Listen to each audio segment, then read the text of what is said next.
Hello and welcome to Civil War Weekly, the podcast that answers the question, what happened this week in the American Civil War? I'm your host Tim Patrick, and this is episode 173, July 8th to July 14th, 1864. Last week we covered a few events that either we missed or are coming up that are going to be hard to fit in. We heard our main event, so to speak, which was the duel between the USS Kearsarge and the CSS Alabama at Cherbourg. No longer is the Alabama going to be raiding Yankee clippers.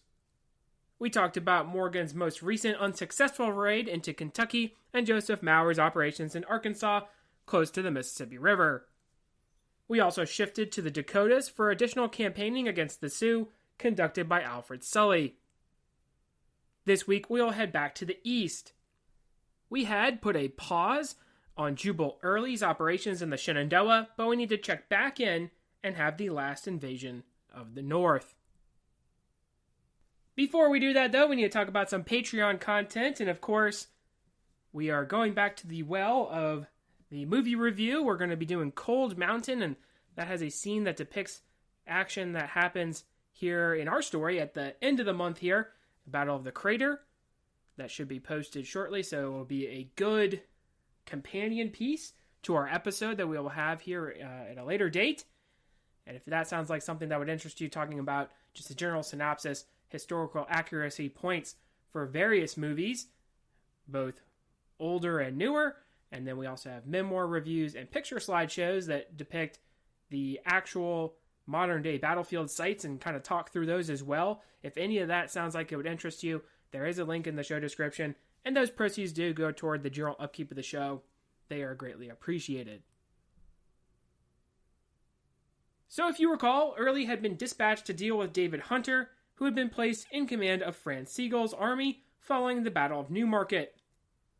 Sigel would be shifted into West Virginia, while Hunter, who had a heavy hand when dealing with secessionists, would defeat Grumble Jones at Piedmont, a battle that costs Jones his life, and then burn Lexington, including the barracks of the Military Institute there.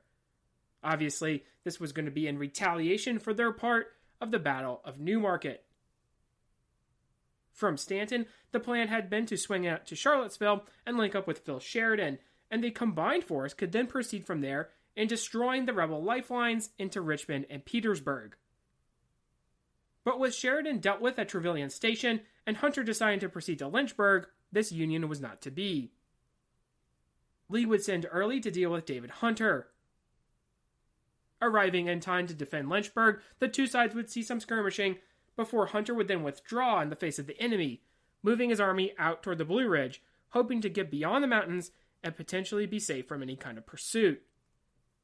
Early would set out to try to stop him, but the heavy campaigning the Second Corps had seen during the Overland Campaign would mean Hunter's men would win that race. From there, Hunter would move into friendly West Virginia, leaving the valley open. Now, originally, the Second Corps had only been dispatched to deal with Hunter. Destruction of his army was the primary goal, but Lee's bad old man would get a second objective. With Breckinridge also returning to the valley and the path of invasion now open, Early was to put pressure on Washington, and if the opportunity arose, capture the city.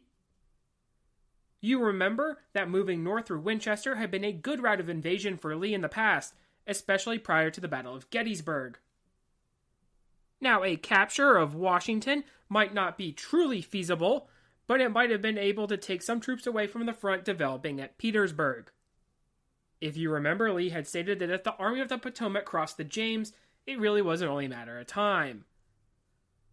Well, the time was ticking now, so a Hail Mary of sending Early north was the kind of aggressive action he would not be able to conduct with the limited number of troops he had in the trenches. The situation would not change by sending Early back into the lines around Richmond. That much would be clear. A large Confederate force showing up at the outskirts of Washington was probably going to be something that the Union did not expect. Something we should also consider when thinking about this move and potential success is that Grant had been taking all the garrison troops. Now, if the Union Army had a division that would include 2 brigades of these men, It would probably be enough, even given the experience factor in my book, to take on Early defensively. However, with Grant taking these men and adding them to the Army of the Potomac, all that remained were some of the 100-day men we have mentioned before, and any troops otherwise recuperating from wounds. Think too that an election was coming in November. If Early is able to cause enough of a ruckus and pull troops and maybe remind the citizens of the capital that the Confederacy still has a resolve to fight, then maybe a peace Democrat could gain support and be elected, bringing about an end to the war. So while this could seem like a very desperate move, and in some ways it was also very calculated. Think too that Jubal Early's command, his 2nd Corps, these are probably some of the best combat troops that Lee has. They have proven time and time again that they are up to the task. And as we are going to see as the Petersburg campaign progresses, if you have these veteran troops and you put them up against a greater number of, say, 100-day men, or at least on par skill level with those individuals, then most of the times these veteran troops are going to come out on top. So if there is a situation where even these well-disciplined garrison troops that have been there since 1861, 1862, they're moving into the Army of the Potomac, there's really not a whole lot left, then yeah, there should be some confidence in the 2nd Corps of the Army of Northern Virginia to actually accomplish this task. I think too often we think about the Civil War in terms of the end result, but when you have on the ground here Early's 2nd Corps in July of 1864, they truly believe they have not really been defeated on the battlefield yet, right? You have all these battles going back to the 7 days, 2nd Manassas, Antietam, they kind of think they won, right, a little bit.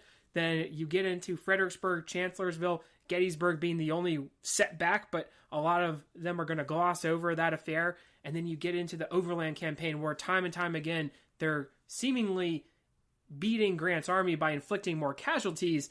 And when they see that, then they're going to have a lot of confidence. So there's going to be high spirits when you're marching north.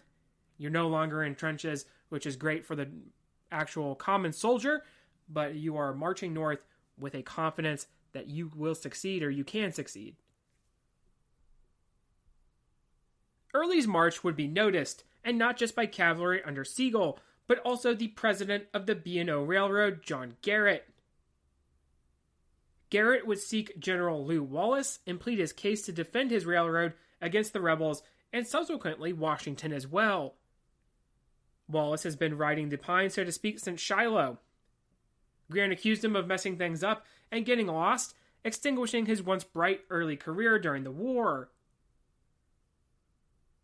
Now, there is actually some debate as to whether Lew Wallace actually did get lost or whether he was just trying to come in on the rear of the Confederate position, but regardless, he kind of isn't there when maybe his troops could have been used on the first day at Shiloh, but he is going to eventually arrive on the field. Now, if you're Grant, you're probably taking a look at that and saying, a lot of the negative press that I'm getting is from the first day. I could have really used you then, so that's probably why you're getting a little bit of animosity. To his credit, he would understand what Garrett was telling him, and likewise understand the predicament. He only had a few regiments of the temporary soldiers, National Guard, to defend Washington and Baltimore. Regardless, he would start to gather in troops and alert Erastus Tyler, in the capital itself, of his intention to make a stand. With the help of Garrett, he would have a good spot to make such a stand. The B&O, on the way to Frederick, Maryland, would cross the Monocacy River and sport a railroad bridge, which had been damaged in 1862 and repaired at great cost. Grant would eventually start to realize the significance of the situation. Previously, he was unconcerned, instead focusing on the operations around Petersburg. You can look into a little bit of Grant's dispatches with Washington at this point, and with Early approaching, coming through the valley and then approaching into Maryland, he's constantly being asked, shouldn't you come back here and take operational control? And I have seen some individuals that have really criticized him of not doing that, right? If you have the capital being threatened, that should be a pretty high priority, especially if you're commanding over all the armies of the Union, it's not just Robert E. Lee, but then on the flip side, you have, if Lee is eliminated, then the war essentially ends. So you have kind of this debate between two sides of whether Grant should have moved to the capital and then taken over control of the situation, or whether he was right in doing what he did in just sending some troops north. He would dispatch a division of Wright's Corps under James Ricketts to the north to add to the Washington defenders in early July. On the 4th of July, the rebels would find themselves in possession of Harper's Ferry and Martinsburg, capturing much in terms of Union supply there. While the garrison was too small to defend Harper's Ferry proper, Sigel would arrive with his command to bolster the defense on the Maryland Heights to 6,000 men.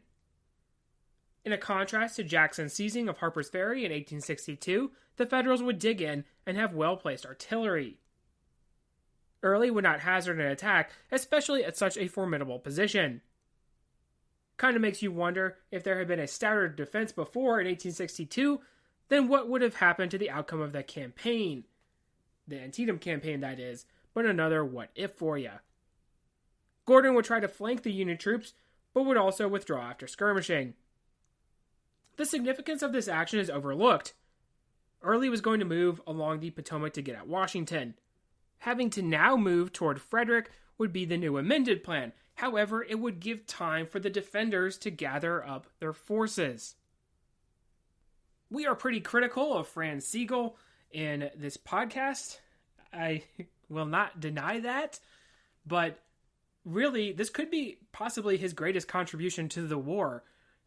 If you think about it, he's able to arrive on time, set up a nice defense.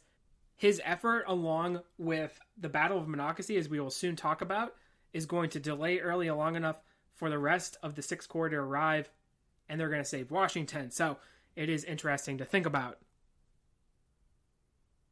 July 7th would see the Confederate cavalry moving beyond South Mountain. In fact, some rebel troops had camped near where they had fought at Antietam in 1862. Harry Gilmore would lead the way with his Maryland cavalry regiments. A contingent of the 8th Illinois would be joined by the Loudon Rangers, a pro-Union Virginia cavalry outfit, although they reportedly were not adequate battlefield troopers. The two sides would skirmish with artillery in early July, before the Confederates streamed down from the mountain. Wallace would be happy to see the advanced elements of Ricketts' division begin to arrive, with Truax's brigade and McClellan's, which included the 9th New York Heavy Artillery, commanded by William Seward's youngest son. Erastus Tyler was also present, who had gathered in Maryland and Ohio regiments and artillery to bring the total strength to 6,500. Wallace knew too well, though, that the going was going to be tough. Early had 15,000 men arrayed against him. July 9th would mark the two sides making contact in what would become known as the Battle of Monocacy. Wallace would spread his available forces to watch the various river approaches. Tyler and his brigade would watch the Baltimore Pike, which ran out of Frederick relatively west to east, while the Georgetown Pike and the Railroad Bridge were watched by Ricketts' division, the pike running southeast from Frederick. The cavalry would picket the fords. Early would send his command out along the various routes. Gordon would march south along the Buckystown Pike. Ramseur would be sent on the Georgetown Pike, and Rhodes on the Baltimore Pike. Ramseur would begin the action with Johnson's North Carolinians, making contact with Maryland Provincials and members of the 10th Vermont, both sides skirmishing. Not only did the Confederates hold a numerical advantage, but they would also hold an advantage in artillery, something we do not really see a whole lot of, as we have highlighted before. Armistead Long's artillery would deploy and skirmish with their Union counterparts. It would not be until later in the morning when the battle would begin in earnest. John McCausland's cavalry would find a ford and gain a foothold on the Federal side of the Monocacy. They would approach uphill toward the Union troops under Truax, who were concealed by corn and partially sheltered by a fence. These troops would rise in fire, unleashing a devastating volley on McCausland's troopers, who would be momentarily thrown into disarray. Ramseur, in the meantime, would press the center, Johnson's Carolinians skirmishing heavily with the advanced elements of the Union line around the railroad junction. Rhodes would also turn into Tyler and his men. Instead of a full frontal attack, Rhodes would deploy his sharpshooters, who would start to pepper the rookie Ohio regiments that Tyler had thrown out ahead of the stone bridge of the Baltimore Pike. Despite early success against the rebels, Lew Wallace was aware that this would probably not last. A covered bridge spanned the Monocacy near the junction in the center of his line. This crossing would be put to the torch as the Tar Heels approached. 2 members of the regiment of the 10th Vermont would receive the Medal of Honor for their actions during this withdrawal, as they were on the other side of the river. McCausland and his cavalry would try to flank the Union line again, but Ricketts would hold his men in the vicinity of a farm owned by a man named Thomas. Some of the Union soldiers would actually hold up in the farmhouse itself. Artillery would be turned on the structure, scattering those inside. Union troops would then form along the Georgetown Pike, one officer reportedly exclaiming how fun holding off the rebels was at this time. William Seward's son would be wounded at this stage of the fighting. Gordon would meanwhile reform, calling on Terry to fall on the enemy flank. The renewed efforts and Johnson trying in earnest in the center would force the Union troops to retreat. Tyler's command would make a brief stand in their area, Rhodes pressing along the Baltimore Pike. A good many of the northern defenders would be captured, but with a majority making it to the Pike, the Union troops were allowed to retreat. The 8th Illinois would engage some of McCausland's troopers at Urbana, but otherwise the fighting would draw to a close. 900 rebels had become casualties, compared to 1,200 on the side of the Union. So we can see with some of the other battles that we're having in this main theater of the war, the casualties are just not quite so high, but we can also take a look at just how long it takes for Early to actually defeat Lew Wallace here, right? He runs into him in the morning. It's not until the afternoon that he's actually able to brush him away. So this action, well, it doesn't seem like a whole lot, and there's not really a whole lot to the Battle of Monocacy if you look into it. It does matter in the long run because while James Ricketts' division is on the field, the other divisions of the 6th Corps are on the way. And Elisha Hunt Rhodes will actually write about how it's really a very near-run thing of them actually getting to the Washington defenses in time, as we're going to see here in a minute. In a peculiar incident of the war, Jubal Early was not present on the battlefield. Rather, John Breckinridge was the primary general responsible for dispositions. Early would be in Frederick proper, ransoning the town. Now, if you are like me and you hear that a town was put up for ransom, then you probably think like maybe pirates or something, right? And while this doesn't happen very often, Early is going to demand $200,000 or threaten to put the town to torch. Now, this region of Maryland was pro-Union, as we have covered before during the Antietam campaign, so it kind of makes sense for the Confederates to be okay with disposing of a city. While these men were under Stonewall Jackson, there was a famous incident where a woman in Frederick actually flew the Stars and Stripes defiantly out of her window while they were marching during the Antietam campaign. Other towns, like nearby Hagerstown, were actually ransomed off as well, but $200,000 was quite the sum, and what was more, the commissary of the rebels would demand supplies for the army. Several banks would eventually provide the sum that Early was looking for, albeit at the expense of the citizens. In fact, the members of the town would continue to pay off this debt until 1951, amazingly, with no aid from the federal government. I'm sure there's a joke there somewhere, but I'm just going to leave it on the table. Having secured the bag, so to speak, Jubal Early would then be free to focus his attention elsewhere. Another interesting event happening relatively while the battle was going on was Bradley Johnson's raid. Johnson had commanded the 1st Maryland Infantry early in the war, of course being Confederate. During the Valley Campaign, he had actually been responsible with quelling a mutiny. Having served as an infantry officer, he would then move to command cavalry during Early's invasion of the North. Johnson being a native of Maryland, Early would ask them to move toward Baltimore, then head south with 1,500 troopers, bypass Washington, and make for Point Lookout, where approximately 12,000 Confederate prisoners were being held.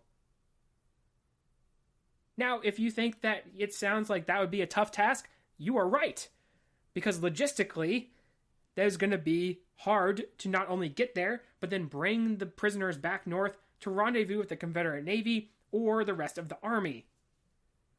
Hopefully, they could be armed with captured stores from Washington, assuming Early got there in time and was able to capture the city. But Point Lookout was probably actually closer to Richmond than it was to where the Confederates were, so this was a forlorn hope. As it was, the Confederates would congregate around Baltimore, capturing ice cream and trying it for the first time. And I wish I could tell you I was joking when I said that, but there are those who wrote about how they got to try ice cream. And it was really, I like ice cream, I'm sure you do too, so it was really apparently noteworthy enough to write about. Johnson was also able to identify troops arriving to reinforce Washington. William Franklin was captured and then escaped by these raiders. Before they could ride hard down south, Early would send word to rejoin the army as the venture at Washington had failed. Overall, the raid had accomplished very little, as was one of the crazier ideas of the war. We will take a small tangent actually with that thought and turn our attention to another cavalry raid at the end of the month. Johnson would team up with John McCausland at the end of July to raid once again into Pennsylvania.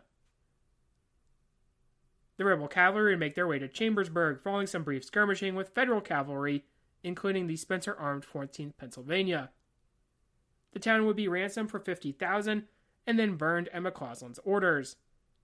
This would be part of the operations in the Shenandoah we will discuss in a future episode, but I think that it's also important to put everything together and really highlight how this tactic of ransoms is going to be a favorite of Early, and it's going to start to draw the ire of the North and their citizens.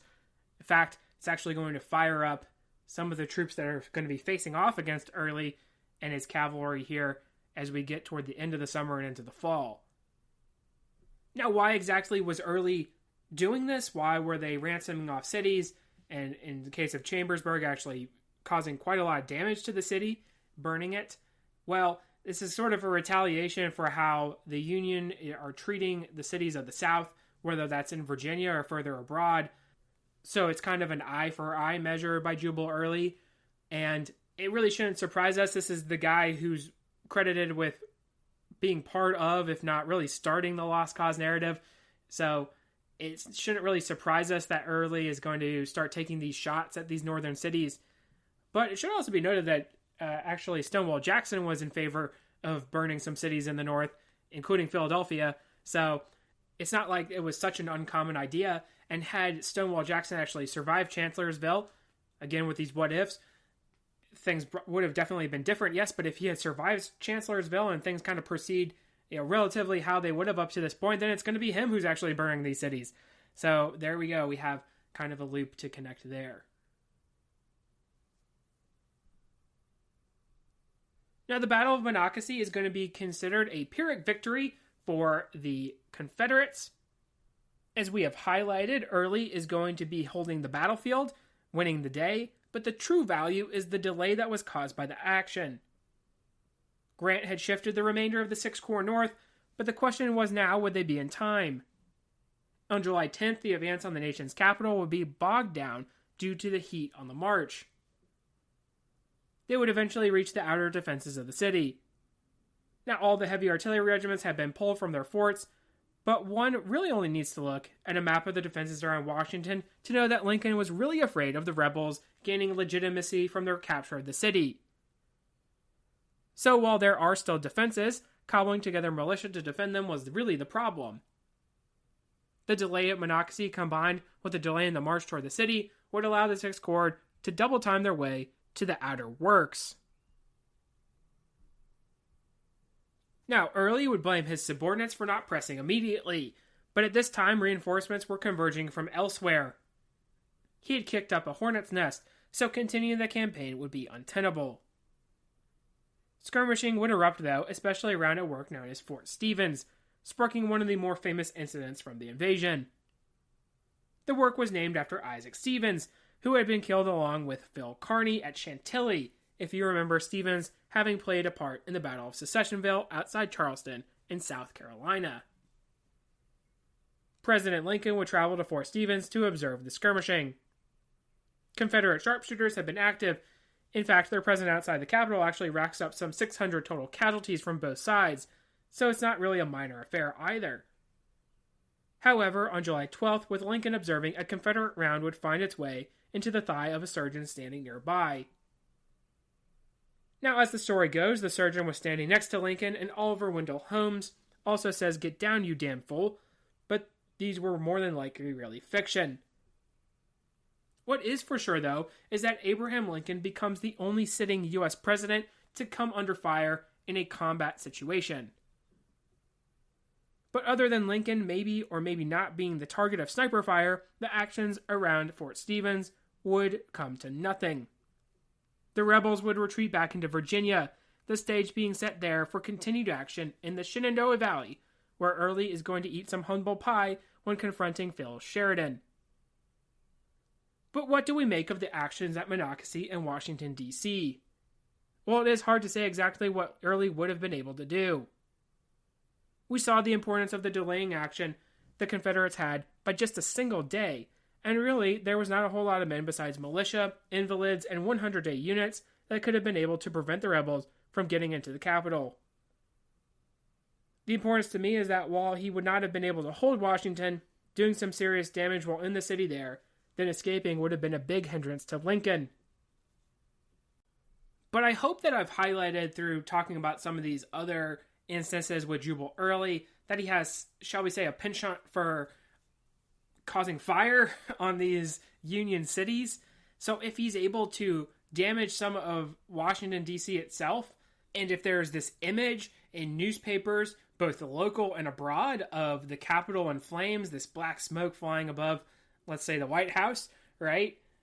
Then yeah, that's going to be a big win for the Confederates, right? The Peace Democrats are going to see that and maybe gain some traction in their support.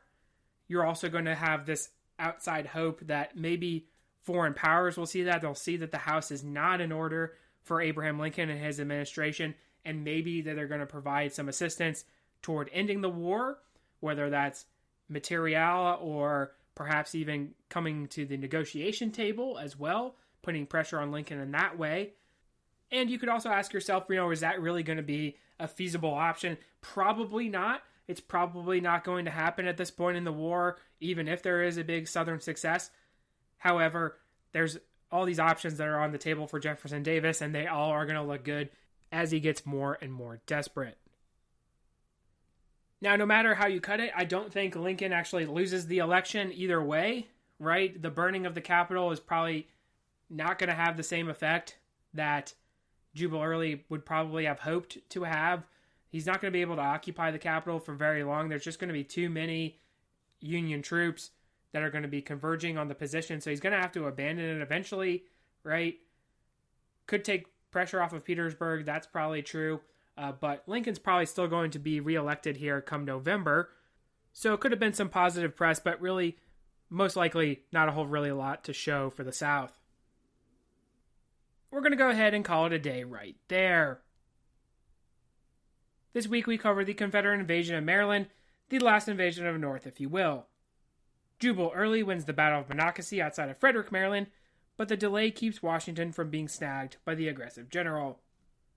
Additionally, Lincoln has a close shave with sharpshooters before the rebels withdraw. Next week, we need to head down to Mississippi. We need to check in on what's going on with the Nathan Bedford Forest and fight the Battle of Tupelo. If you like what you hear, please make sure to leave a review. Posted in the description should be a link to the website as well as Patreon information. Support for the general upkeep of the show is greatly appreciated. Feedback's always welcome. Questions, comments, concerns. The email is cwweeklypod@gmail.com. Thank you all so much for listening, and have a great week.